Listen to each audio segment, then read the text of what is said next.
Well, listener, it's edging closer. It could be a matter of hours before we find out if Frank Lampard is set to make his appearance in Serie A. All we can say is we hope it happens for the hashtag content.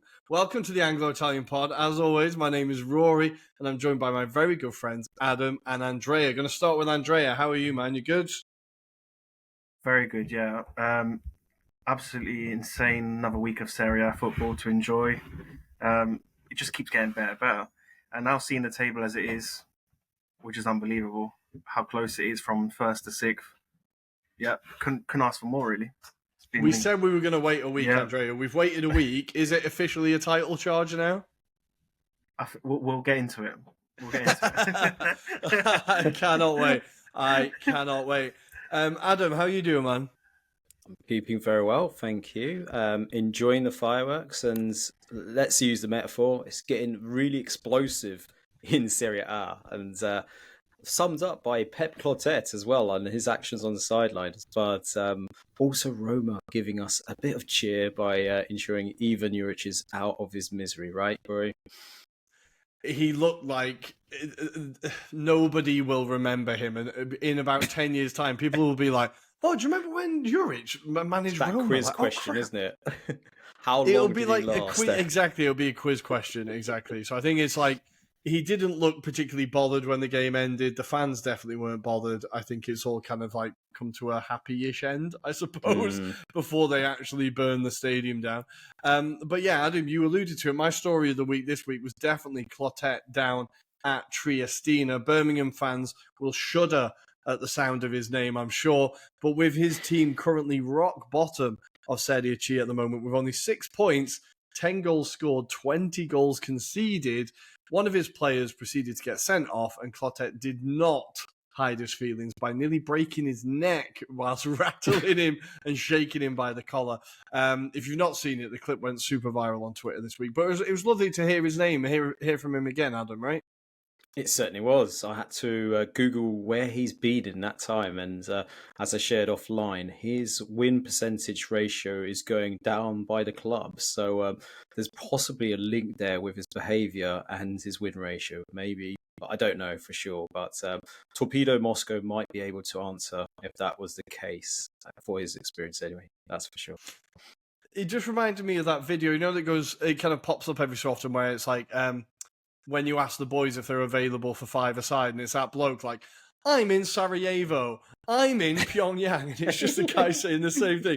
Looking at his CV is a bit like that. We've got Figueres, Halmstad, Atletico Malagueño, Oxford United, Birmingham City, Brescia, Spal, Brescia, Torpedo Moscow, and now Triestina.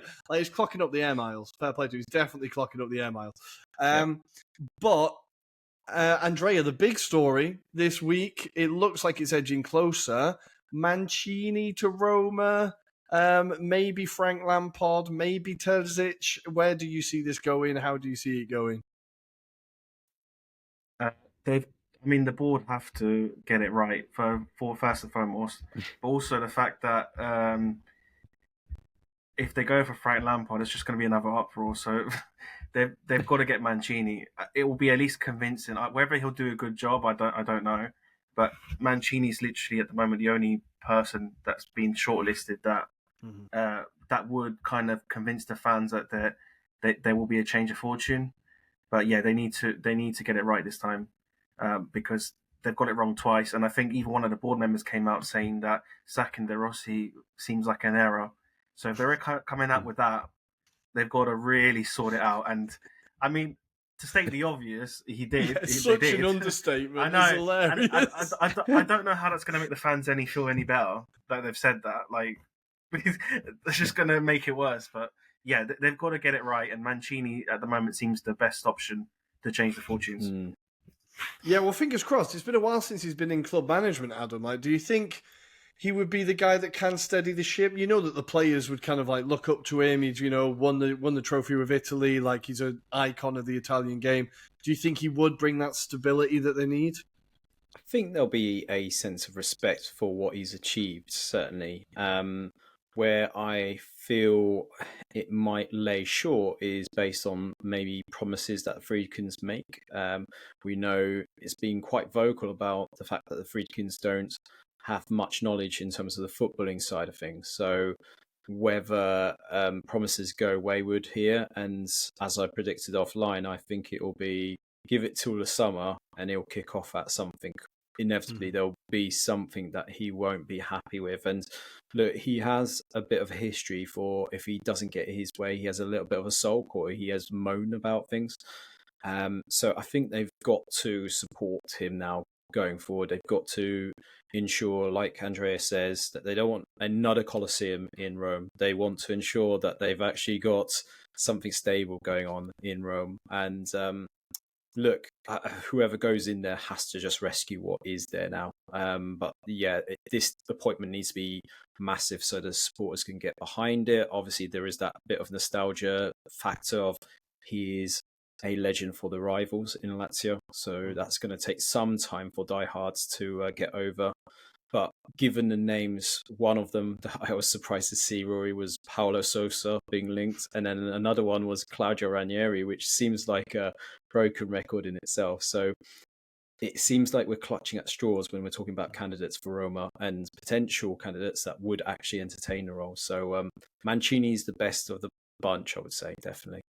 Mm-hmm. Yeah, when I saw Terzic's name linked as well, I was a bit like underwhelmed. I was a bit like he did the biggest bottle job in history with Borussia Dortmund in the league title.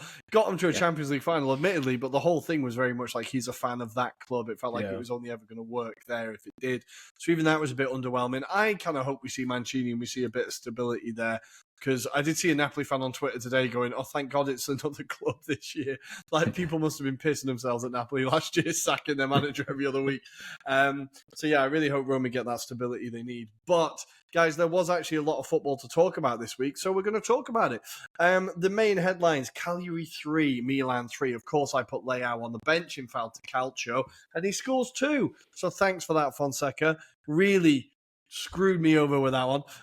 Juventus, they win another Turin derby. The wait for Torino's win continues. Not this year.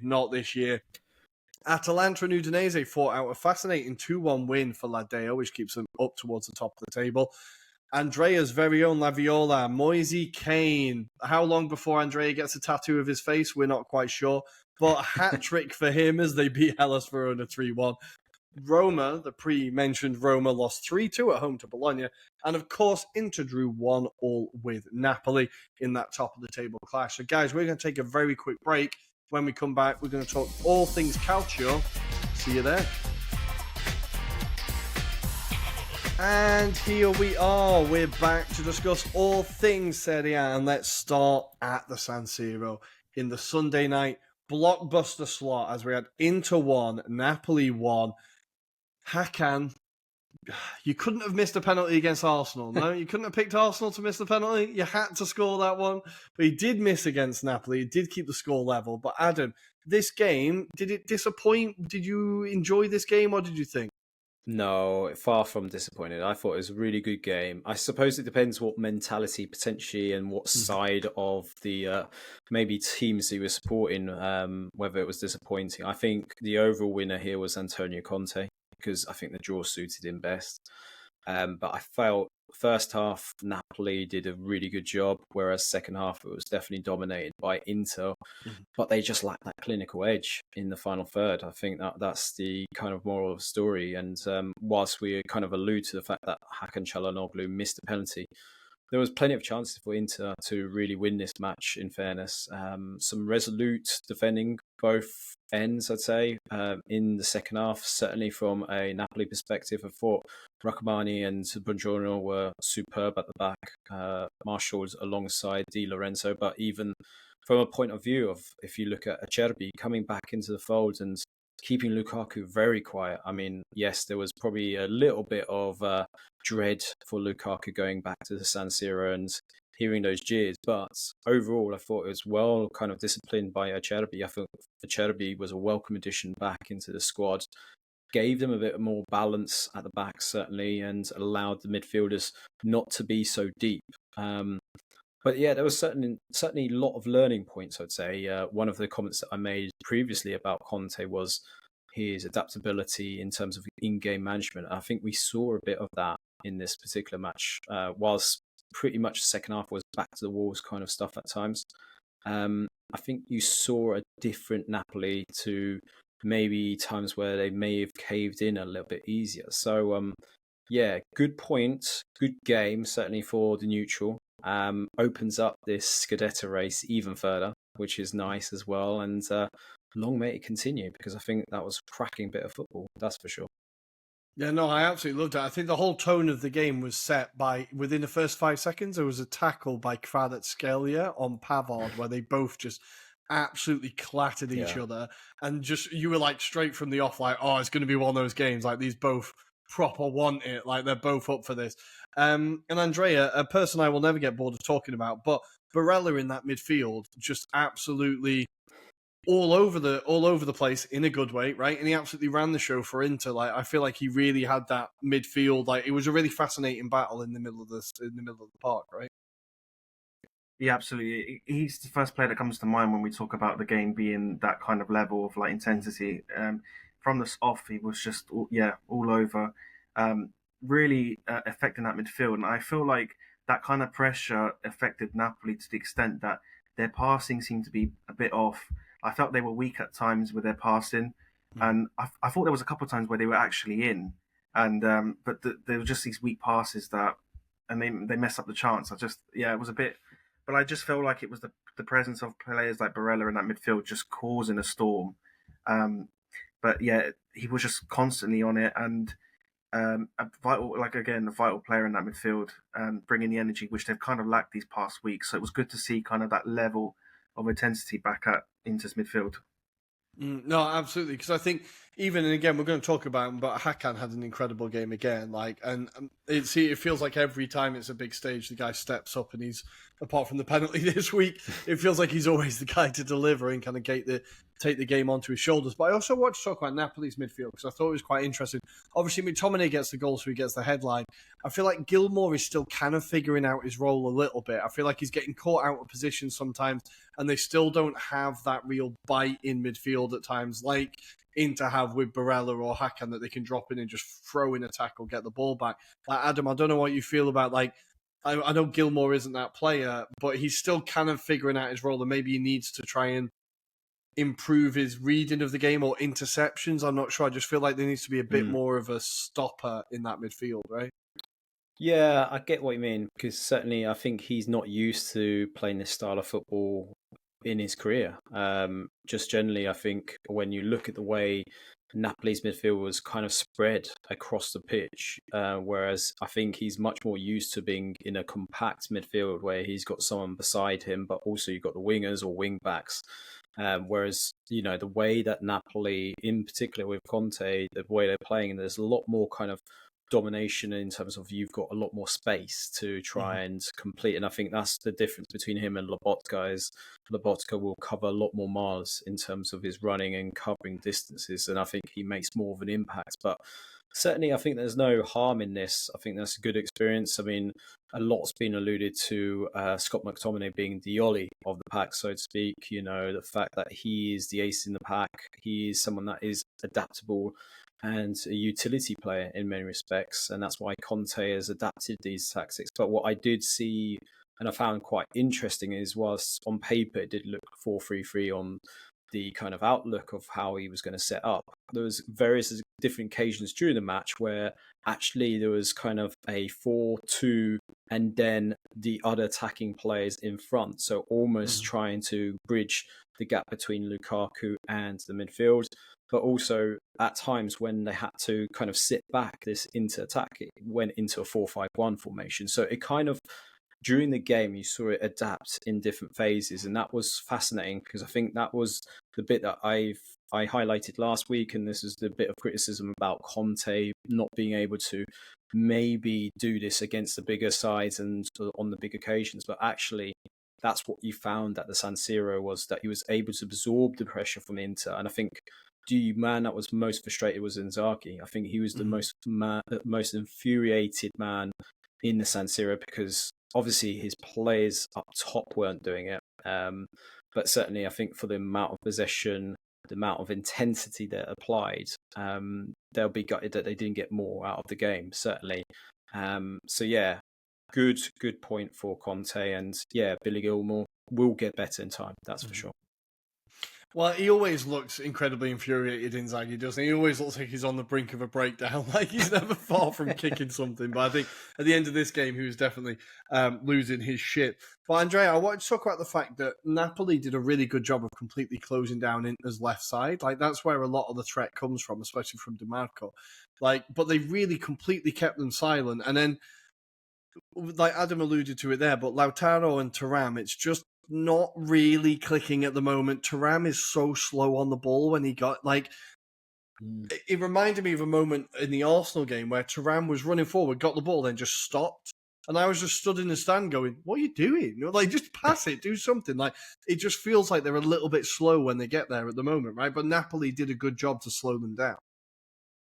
Yeah, absolutely. I think that's a great point. I think especially Bastoni as well. We've always seen him go forward very high, joining almost being the left wing back himself, and even he was not even that far ahead that time. So they did really well shutting that, and I think Conte obviously picked that as a very big thing to stop, because when Inter have that flow in, they're very hard to stop with chances. So I think that was credit to Napoli, and it did show in the game that Inter had less chances because of it. But yeah, going back to that as well, I think it seems really odd. It seems like the Thuram from last season would have just constantly running in behind, constantly stretching the defence. He's kind of like not doing that type of play. I don't know if he's told otherwise, but it's a bit odd, and I think that's a big reason why we're seeing this kind of fall of Inter at the moment, because they're not really stretching teams enough, and Thuram brought the energy to kind of stretch teams and obviously bring players in the midfield, and I think that's a big problem. And when you're noticing also Martinez is affecting him as well, and his goal scoring ratio at the moment as well, it's a big dilemma to kind of look at. Maybe they look at advancing someone a bit further. I think we talked about it last week about Zielinski possibly getting in there a bit more forward, maybe helping out a bit. But at the moment, yeah, I definitely agree. It seems like a big problem, and it's like you said, he just seems a bit rigid in his play, and I'm not sure why. Because like I said, last season he was constantly in behind, and Martinez was there in the right place to finish the chances off. So they've got to kind of get that rhythm back again. But they're going to have to find some sort of way, if it's system wise or if it's player wise. But yeah, they've got to look into that, because when they're on form and when Thuram is doing that, they are a real threat, and that's why last season they scored so many goals. So many came through that type of play. Yeah, no, absolutely. They're relying on the midfielders at the moment and the defenders to get the goals. Like, it just feels like neither of them are really that confident up front, and it's a shame, because it still can be, but it was one of the best strike partnerships in Europe last year at times, if you know what I mean, when you were really looking at like a world-class partnership. So I'm sure they'll get there again. It just feels quite just disjointed at the moment.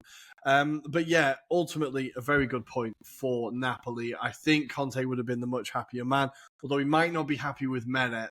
Do we think that Meret should be saving that? Obviously, it's a hell of a hit from Hakan, right? Like, it's a hell of a hit. But I can't help but feel, if my goalkeeper gets a hand on it, I want him to get a proper hand on it. Like, Adam, do you think he's got to take a bit of the blame there, right? Disagree. Really? The force of the shot, there was a clip on TNT behind the goal, and it goes like that. It's a bullet of a shot. So whereas from the front, it looks like he's just managed to get like a fingertips kind of save to it. Actually, it is just so clear cut. It's so powerful. It just rifles the net. I think that's his natural reaction, to try and push it away.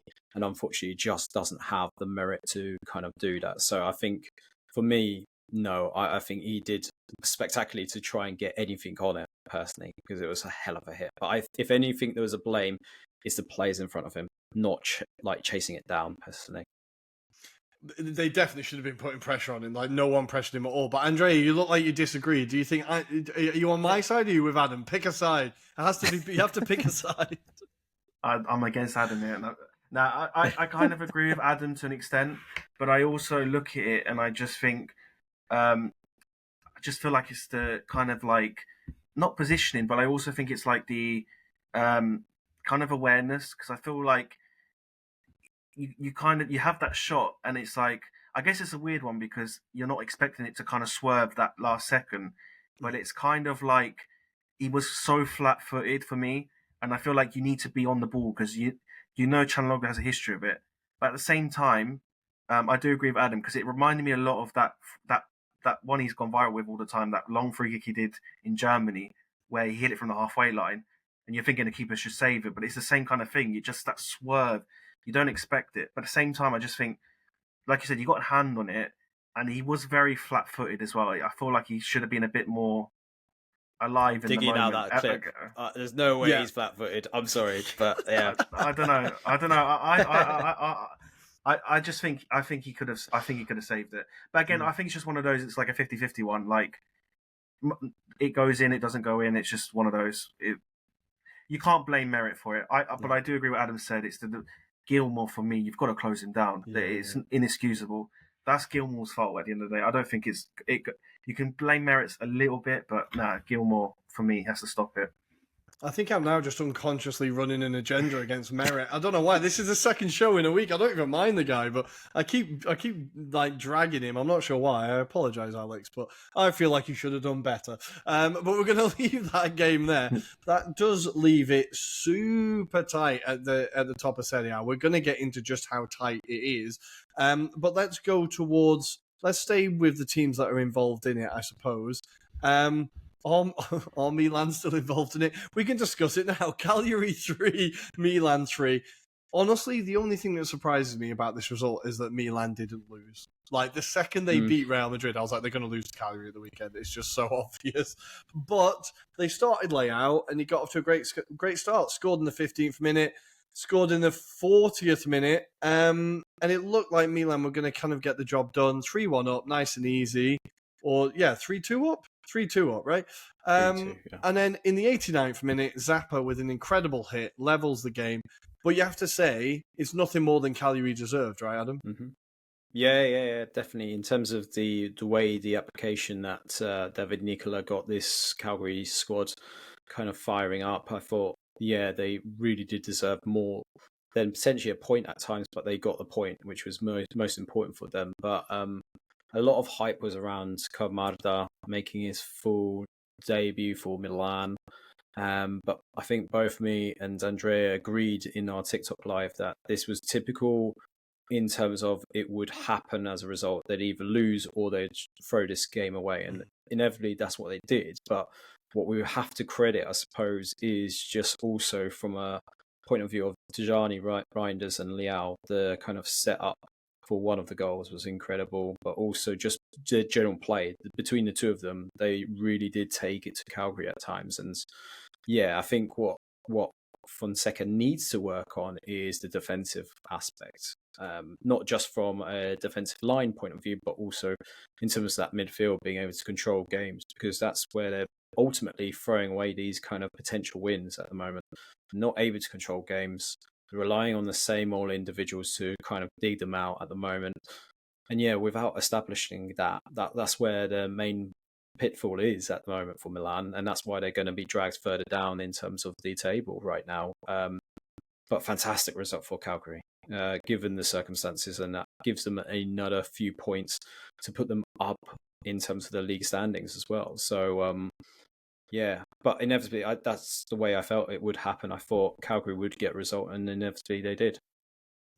Well, it's a big result for them. They'd lost 3 in a row previously to this, so they've got a draw, big result, got a bit of a scalp. But I think you made a good point there with Milan. Like, they gave away more shots. So, like, Cagliari had 16 shots, Milan had 13. Cagliari had 7 on target, Milan had 6. Like, they are letting opposition have a lot of shots, and they are far too open on the transition. Like, Andrea, this is, like Adam said, this is what's going to cost them points, right? And is it a coincidence, maybe I'm just running another agenda here, but is it a coincidence that all the goals came down the wing that had Leao and Hernandez on it? Is that a coincidence? Yeah, I think it's a coincidence. I think it's harsh. It's too harsh. It's too. I don't know. I think it's too harsh. No, but I do agree. I think the worry is, and like what the other teams above them have done, that they've grinded out results, 1-0s, 2-0s. You can't start games conceding in 2 minutes, and then you've come back to lead, and then all of a sudden you concede last minute. They've done it a few times now. It's a worry that they're conceding so many chances because this is what's going to happen. Um, and some games like that. That game, for example, was a game they could have hanged on. They just defended a bit better. It was a simple. Just if they just elevated the defense a little bit, they would have got the result. They made Cagliari look better than they really are, I think, as well, which adds to it as well. But no, yeah, all over the place, and it's obviously clearly a mentality thing as well. But it's just, but it's not surprising. Like I said, we predicted this. They beat Madrid. We predicted they just go, and it's a simple thing of that as well, and it's going to cost them down the line, and we've seen it already, and they're dropping too many points too early on as well, and they're going to have to play a lot of catch up as well. But yeah, I do think out wide, I do think they're to an extent you are right though. I feel a lot of their goals do come out from out wide. They do get caught out a lot out wide, so that is something they've got to address. But yeah, it's a bit worrying for Milan at the moment. Well, they now find themselves down in 7th place. They do have a game in hand, but that's against Bologna, who are now on the same points as them.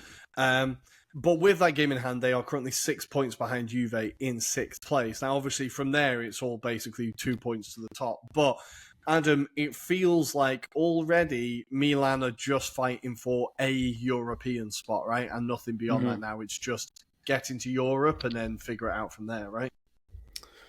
It does, but I think the wider question is, will Fonseca see it through? That I think that is the bigger overarching question right now at this stage. I think a lot of it will be subject to how he performs in the Champions League going into the kind of winter period. But massively, I think they will have to rethink their strategy if they decide that results aren't going their way. And look, I think we've already had this debate about which are they likely to stick with. Is it Leao or is it going to be Fonseca? And if you're talking about assets, then certainly they're going to stick with Leao. But look, he's managed to get a tune out of him in the last 2 games. So I think that says a lot about Fonseca. And potentially, look, he's trying to change the ethos from Pioli's kind of period. And that's clearly still there. There's still a culture there that it needs washing, it needs time, it's not going to happen overnight, and I don't necessarily think Fonseca's got the players that he wants yet. So yeah, another question mark there, whether he should be given the time and opportunity, given that there's potentially maybe a Roberto De Zerba around the corner. I don't know. That could be an interesting dilemma though, if he frees himself from the Marseille contract and then suddenly becomes available in January. I don't know if you want to throw that hand grenade into a changing room. Did you hear the story about him showing his contract to the Man United contract to the Marseille players in some kind of faux motivational tool? I don't know what he was thinking, but hey, bring him to Serie A. Let's see. We'll have plenty to talk about. The issue for Milan, though, is that, they could have done with a win here, but because it's the international break, it really matters what your momentum is going into it. And they've got Juve at home straight back after the international break. And that's a game that, if they'd have won against Cagliari, okay, it's not a huge marquee win. But that win against Real Madrid and then a kind of routine win against Cagliari, you're like, okay, right, we're ready, we're in a flow. Now you kind of feel like all that momentum has kind of gone. And then their games, in the Champions League, thankfully, they've kind of got Slovan Bratislava away, they've got Red Star at home, they've got Girona at home and then Zagreb away. Now, in theory, those are games that Milan could win. So I think you're right. The Champions League campaign could save him. But they've also got games to get Atalanta away coming up soon. So there's definitely some... They just feel quite schizophrenic, don't they? You don't know what you're going to get from them from one game day to the next. But a very disappointing result for them. For Cagliari, I feel like we kind of wrote them off far too early, and maybe we should have never doubted Davide Nicola. They showed enough fight here and enough quality to keep themselves in the game. And we have to just say, what a performance from Zappa. 2 goals. It was a genuinely very impressive performance from him, Adam, right? Yeah, Yeah, superbly well taken goals, in fairness. So, I think that goes to show how well drilled that David Nicola has got this squad. And like I said ages ago, I think it was the factor of Claudio Ranieri probably overachieved with this squad. And it's taken some time for David Nicola to make his kind of impression on it. But also, I think the key period will be January, where potentially you might be able to add some more quality to this squad. And I think that's where they're lacking at the moment. I think they're not a bad side for this level. I think they're probably one of the better teams of the crop, so to speak. And that's saying a lot because, yeah, every week we say there's a worse side than Calgary. And it probably is Hellas Verona, but they seem to stay up. So that says a lot, doesn't it? There's two already, right? Yeah. There's two already. I do have to also shout out, at 35 years old, Nicholas Viola is playing so well for them at the moment. I feel like he's really putting in some very, very good performances.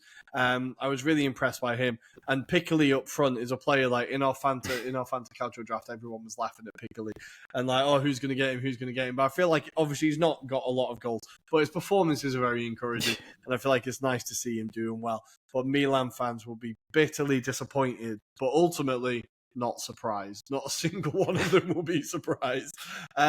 Let's leave that game there and let's go to a game I personally really enjoyed.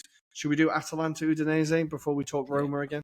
Let's do Atalanta 2, Udinese 1. Pasalic and a Torre own goal delivered the 3 points for Ladea, but the goal of the game was undoubtedly Kamara to give Udinese the lead just before halftime. Absolutely sensational hit. Really enjoyed that. But this was a game for me that was really finely balanced. I feel like Udinese really pushed Atalanta, limited them quite a lot, really. I think there was only towards maybe the latter half of the second half, Atalanta started pushing and getting a few more chances. But I feel like Udinese did really well in containing them. Andrea, how did you see this game? Ultimately, Atalanta get the win, so it's just on to the next one, right? Yeah, I think they weren't as prolific with chances, let's say, as we've seen before. But I think we've just got such a high standard for them at the moment that any less is a bit odd. It's like checking if they're okay. but no, I think they still done more than enough to win that game, and they deserved it in the end. Only talking point for me is, I don't know if you saw near the end, there was only 2 minutes added on. I just couldn't believe it. It was ridiculous. Yeah. Because obviously I'm watching it, I got to admit I'm supporting Udinese for the game. But 2 minutes added on is ridiculous. That's the only thing that I could comment that kind of that stood out as well. But apart from that, no, they deserved it though. But there were a lot of substitutions in that second half. There were exactly. A lot of This is what I'm saying. Yeah. It was. Yeah, it was. Yeah, that's a very good point. But Adam, I wanted to praise another centre back at Atalanta. This time it's not Hien, but Kasunu. This game I thought was absolutely fantastic as well. Not only kind of defensively, but up at the top end of the pitch as well. Got involved in some attacks. But another player who's just super calm on the ball, can turn around, buy himself some time, build out from the back. This is again comes to the strength in depth that we were talking about, right? A player just comes in and looks more than comfortable in the league. I was really impressed by it. Yeah, certainly. I mean, obviously he's been at Leverkusen before that period, on loan as well for periods of time back to Leverkusen. So to have him back at the helm, but yeah, I think this kind of typifies what the difference this season is with Atalanta versus previous seasons, that they have got that quality of depth. And Kasuna is just one of those players. And I alluded to the midfield aspects last week, where they had the likes of Samardzic, for example, not getting any game time right now, but he's waiting to be utilised. And I think he's being patient right now. He even recognised himself. I signed as soon as I knew this was a move that was available. Bresciani is another one that had a fantastic season last season for Frosinone, biding his time because Edison and De Bruyne, another club legends, making 282 appearances for the club. Just goes to show you how well drilled, but also the culture that they've got at Atalanta, and it all fits like a glove at the moment. So yeah, it was a great game in terms of neutral again, because actually it was very end to end. First 10 minutes was absolutely chaos.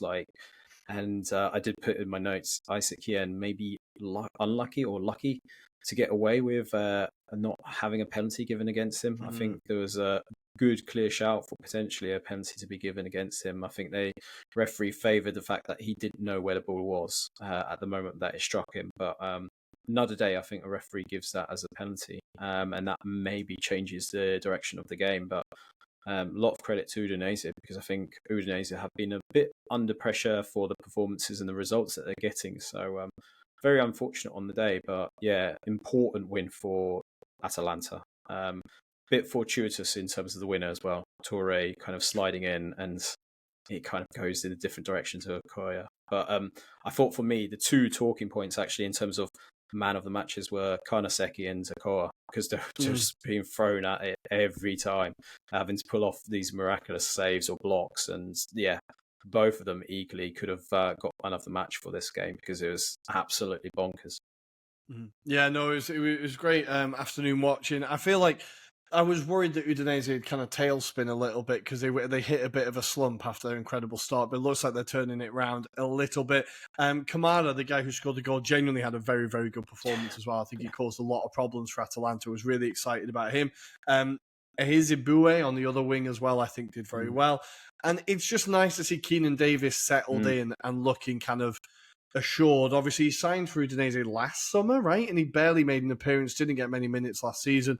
I was kind of worried that he'd just end up on loan back to the UK somewhere. But he's getting a starting spot. He's playing regularly and he's looking fairly comfortable. So I was really pleased for him as well, because he's a proper handful up front. He really gets about, and I think give it a few more games as a proper player in there, and we could see some numbers from him, hopefully. So yeah, good stuff for Udinese, but ultimately Atalanta do get the win, which keeps them up in second place, 1 point behind Napoli. Absolutely incredible. But let's go to the main talking point, I suppose. We talked about it a little bit at the top of the show, but Roma 2, Bologna 3, Orsolini with another absolutely textbook Orsolini goal. He only scores one type of goal, but he's like Robin. You can't stop him doing it. You know exactly what he's going to do, but he's going to do it every time. But Andrea, another result we ultimately weren't surprised by, Bologna rocking up and winning at the Stadio Olimpico. No, and I think it got to the point in the game where it just all fell apart anyway. I think at the start they showed some sort of thing, some sort of performance, but it just got to the point where, it just went really bad. I think question marks of the Dybala thing. I don't know if he was injured or anything, but he left out. I thought that was very controversial when your job's on the line and he's your best player. Like I think at that point he just maybe he just gave up. I don't know, but that was already it kind of set the tone for me. I felt like dropping him made me feel like it wasn't going to be a good day. And the same mistakes again, same kind of the mentality, the intensity of play, like very slow, lackluster. And against Bologna as well, like they haven't been the greatest, but like you said, what they give you is that final third of Orsolini cutting in. You know what they're going to do, and it's like falling for the easy mistakes. And if you're going to let them play to their strengths, then there's no way you're going to stop it or have any say in the game. So I think that's what I'm quite disappointed with. I just think even the stuff that was so obvious that Bologna would do and the way they'd approach it, they still didn't really kind of react to it or even try and adapt to it all. And it was just the same old run we've seen the last few weeks, and it's hopefully ended for now, but let's see how long it lasts again before it happens again. There was just no remnants of a defence. Every time Bologna ran forward, there'd be like two Roma players in the box, and then Miles Villar just waving his arms desperately, trying to get any form of help, like firing flares into the air. I don't know. It just I felt really bad for it. But yet again, despite Roma being terrible, I have to say the only player that comes out of any credit is Cornet. Until he was taken off injured, I thought he was actually fairly decent and showed a bit of fight and a bit of quality. And then Adam, the adult in the room, the Pharaoh, El Shaarawy, decides to just get 2 goals to show some sort of fight. I enjoy seeing him still do well every so often. He's a Serie A legend, right? And they were both nice goals, but he felt like he was the adult in the room. Him and Cornet, the only ones willing to do anything, right? Yeah, I think they're the mature ones in the squad. They've probably seen it and done it in some respects, apart from maybe Corno. But yeah, it was a great performance from El Shaarawy as well for those goals. Like you say, well taken, especially one of them. I think it was like almost half volley-esque, wasn't it? The way he kind of got it across the goal past Skorupski. I think Skorupski was a bit disappointed at the way that he got hands to it and let it go through his fingers. But yeah, fantastic kind of performance from them too. However, it wasn't enough to inspire the squads, and I think that goes to the point that during Juric's reign, he's not been able to inspire them. He's not been able to implement a style of football, and a lot of the comments are basically that they've been rudderless, and that's been evidence. You know, they don't have any direction, and I think that's where Juric will be known for in terms of his reign. It's just possibly the wrong club for him. And maybe that kills off any kind of aspirations of Juric being able to be a manager of a bigger established club in that respect, because I think he obviously has that record at Torino, but and even before that, he obviously had some smaller sides, the likes of Sampdoria, for example, as well as Hellas Verona. But unfortunately, it just doesn't feel like he's a fit for any of the bigger clubs now. So yeah, possibly wrong man, wrong time, basically for Roma, and yeah, we'll see what happens now. I think a lot of speculation, as we alluded to at the beginning, is that it's going to be Mancini, and I think he will establish some key basics, key fundamentals that they have to work to, and he won't be afraid also to tell people where to kind of go if they don't kind of shape up in that respect. So I expect January to be very busy, Rory. I think there'll be a lot of moves potentially, and I would not be surprised if there's surprises in terms of the type of personnel that are being shown the door. But I think the question mark will be, is there anyone that would be willing to take those players? I think maybe last week Andrea alluded to maybe Zalewski, but yeah, there's not many players that I'd say I'd go openly out of my way to potentially sign from Roma, with the exception of maybe Kone, maybe a push, maybe a Sule or Dybala, but I think there's, form this season hasn't been great, to be honest. So I think you are speculating on these players now, potentially. So a lot to turn around in a short space of time as well. Well, I think we might see that Dybala suddenly doesn't mind Saudi money so much, considering that Roma definitely aren't going to be in Europe next year. I feel like in January we might see him kind of head off to those coasts, because I feel like they clearly wanted him out of the club to get the money off the wage bill. That's probably affected his mood. The whole De Rossi leaving thing has made it worse. So I feel like at that point he probably has to go at some point, I suppose. But yeah, you're right. There's not many players there that are coming out of here with any credit at the moment. But let's try and give credit to the other team, I suppose. And Andrea, I know you won't like praising Bologna or Italiano, but they have won 3 in a row now. It looked like that. Obviously, they're still they're level on points with Milan. They're kind of as close to Europe as Milan are. But it's nice to see, because I was afraid their season was going to peter out and they'd end up 14th, 13th. But it looks like they are starting to figure things out. Yes, Roma were very accommodating, but they are starting to click a little bit attacking-wise. Orsolini's getting goals. Carlson came on and got a goal. Like, it feels like there's something kind of happening there finally, right? Yeah, I'd say so. I think you've got a few key players coming back as well, which has been crucial for them to add to the quality that they lacked these past weeks, the weeks before when they were struggling. But I think ultimately with Italiano, you're still getting a manager that's going to try and push for attacking chances. He's very attacking minded. So with players like Orsolini, you've got to start seeing those starting to produce, and we are seeing it now, which is great. The only thing I'll say is I'm still not fully convinced at the moment when they start, because I think the games they've won have been winnable, and the Roma, to be honest, is winnable at this rate. Anyone can beat Roma. So I wouldn't get too carried away, because I just think I still think against the big teams when they've played, they've been outplayed. Like I think even the Napoli game just completely destroyed. So they've got that in their results still to come, I think. So that's the only thing I'd say. But apart from that, he's doing well with what they have. At the end of the day, they didn't recruit well in the summer. They didn't recruit to the extent of quality that they let go. So he's had to work with pretty much nothing, and he's pretty much less than what he could have. And he's done well. And Ferguson being out for a while hadn't helped either. So I mean, the encouragement's there. I wouldn't deny that. I think the key players returning, but also getting those kind of players, or leaning scoring more goals. That's going to be really encouraging. But yeah, they end it now on international break, like you said. It gives them a good mood, and he gets those extra weeks to kind of. Not a lot of them will go away for international break as well. Gets to work on new things, kind of implement more ideas. So yeah, it looks positive, and I think at the end of the day as well, they can look on this season as one, where they might not be up there, but they as often, but they're not going to be looked at as a threat. So they can kind of play with less pressure and kind of just see how it goes. They've got that Champions League experience as well to kind of add to their value of experience as well. So they've got some positives for sure. So I still think they can have a decent season. Mm-hmm.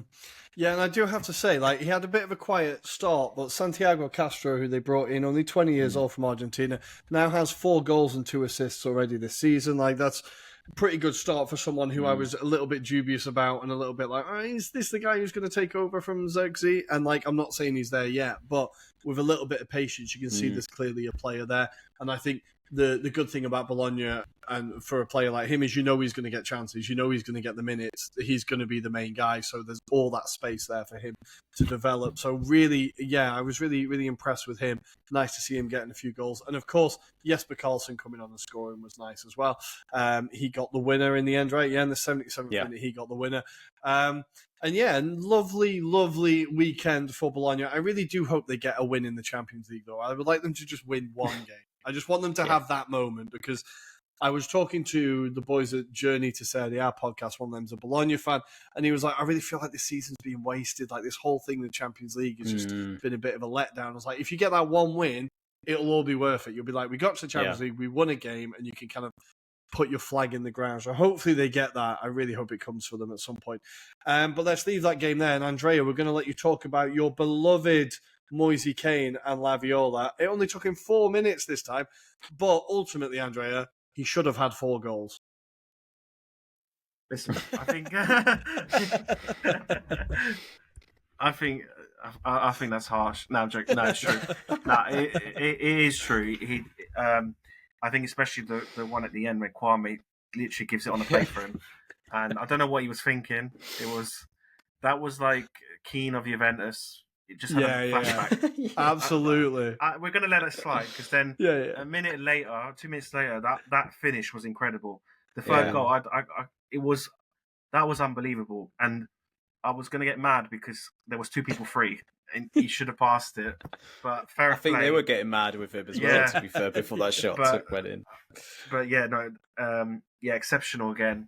And again, another game where he didn't have many chances. Yes, he had those chances, but other than that, he didn't really have much service to play with, and still made the most out of it. And I think that's the key thing at the end of the day. But yeah, really impressed with him again. It's just great to see him doing so well, Adam. Like, we say it every week now, but he's properly found a home, and there's a few players there that kind of people were doubting. They're a little bit of like home of lost, broken toys, but everyone seems to be doing well there. Adley absolutely crushing it, getting another assist. De Gea with an assist. Like, it's just the good times keep rolling at Fiorentina, right? And Palladino, we've been talking about him a lot, but it's great to see him cracking it, right? Yeah, certainly. It's good that, despite the noise that happened early on in the season, he's managed to get the group working together now. And I think that promise of Palladino at Monza is now showing itself in that respect. He's got the blend of players together.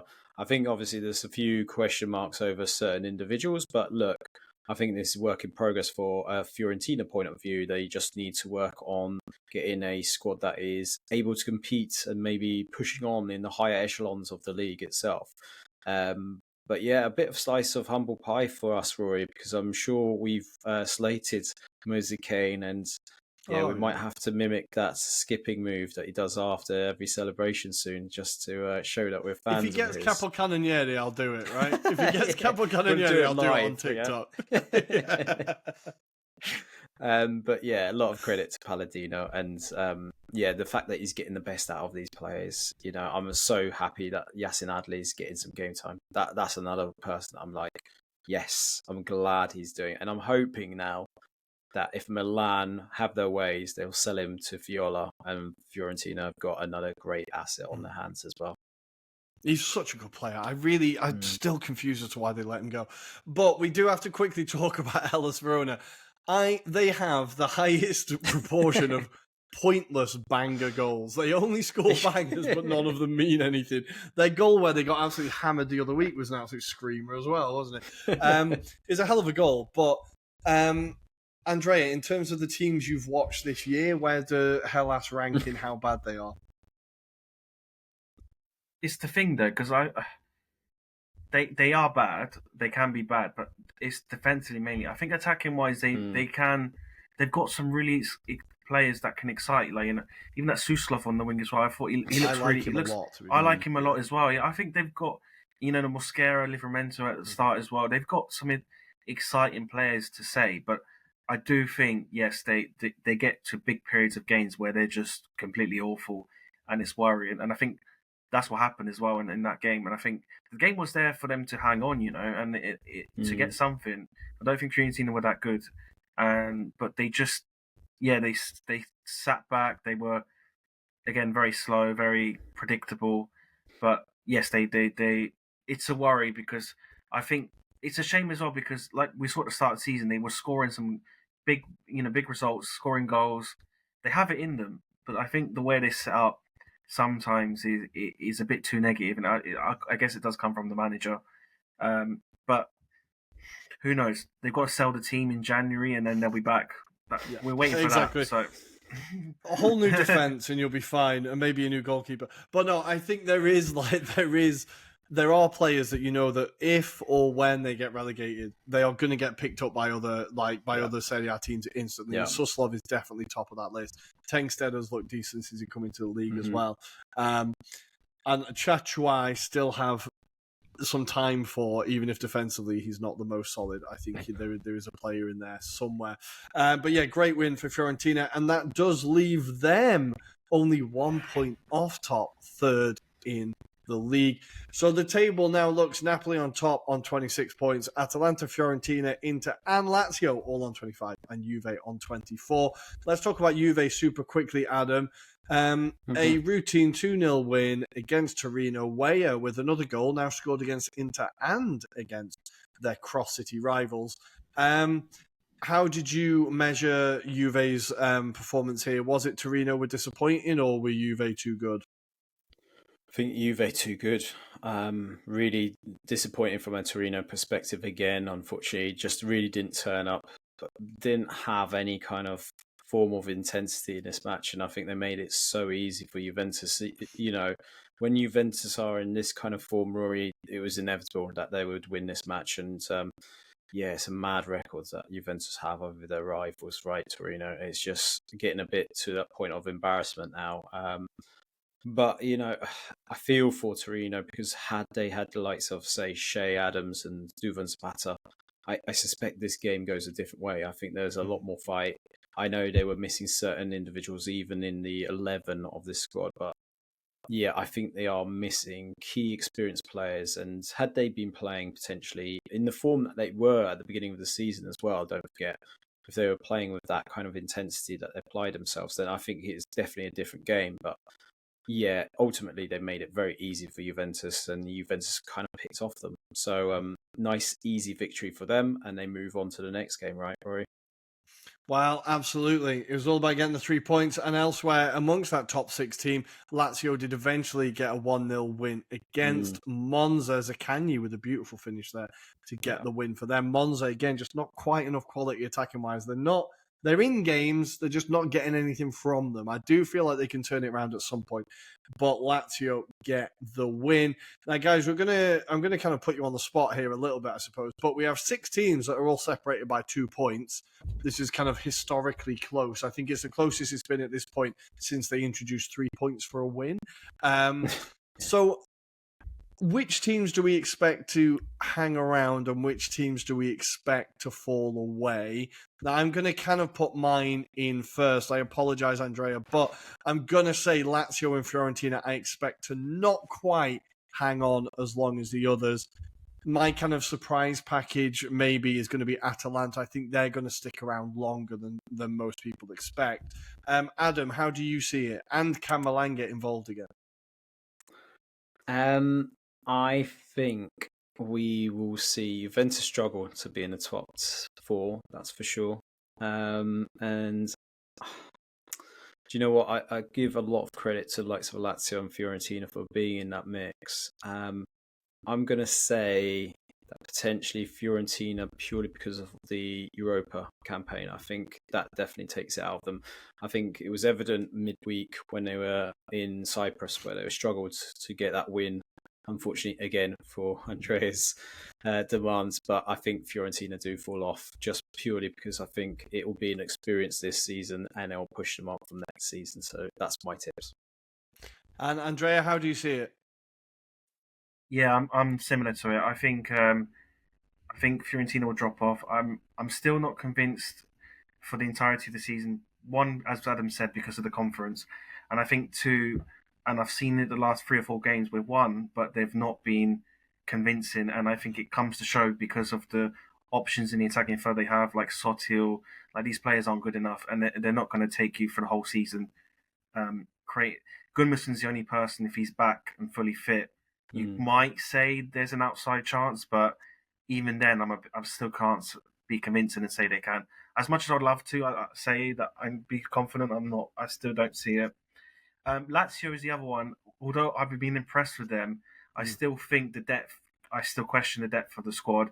A few injuries here and there. They could drop a bit as well. I'm not fully convinced. I think he's done a great job, but I think the depth is going to be a big question come near the end of the season. Juventus, I agree with as well. I think Juventus will drop off. I just see too many draws in their games. They're quite flat-footed at times when it comes to like breaking teams down at times. Yes, they did it against Torino, but Torino did kind of give them the result. Really, they were very lackluster in defence. But the only one I would say is I would actually say the race is between Atalanta and Inter. I think Napoli will be ahead. I think it'll be similar to like a previous season where Milan were like third, but they were nowhere near second or first. I think Napoli will be that, and I think Atalanta and Inter will fight for the title. That's my theory. And fourth will be between Lazio, Fiorentina, Juve, but I still think Juve will get it just purely on player quality. I like that a lot, knowing that how much Inter absolutely hate Atalanta. I think that would be a really nice, and vice versa. It would be quite nice seeing that rivalry really, really stoked up. Would you have to say Juve is still unbeaten, weirdly, but you're right, they've got 6 draws. Yeah. So it's like you can't be doing that really. You can't be letting that many 2 points slip away. But guys, that is the Serie A game week, or that was the Serie A game week. We now, of course, have the fantastic international break, the final one of the years, guys. We're nearly there. Just as we were getting excited again, they cut us down. So, guys, there's not really any games to preview. There's some international games. I've honestly not even looked. We're going to come back with those games and what happened at some point. But, guys, anything to say before I send the listener home? Nothing from me, no. Enjoy this international break. And Andrea, where can our listeners and viewers find you online? Yeah, they can find me on TikTok and YouTube at Calciofiore as the handle. Beautiful. Well, thank you guys, and thank you, listener.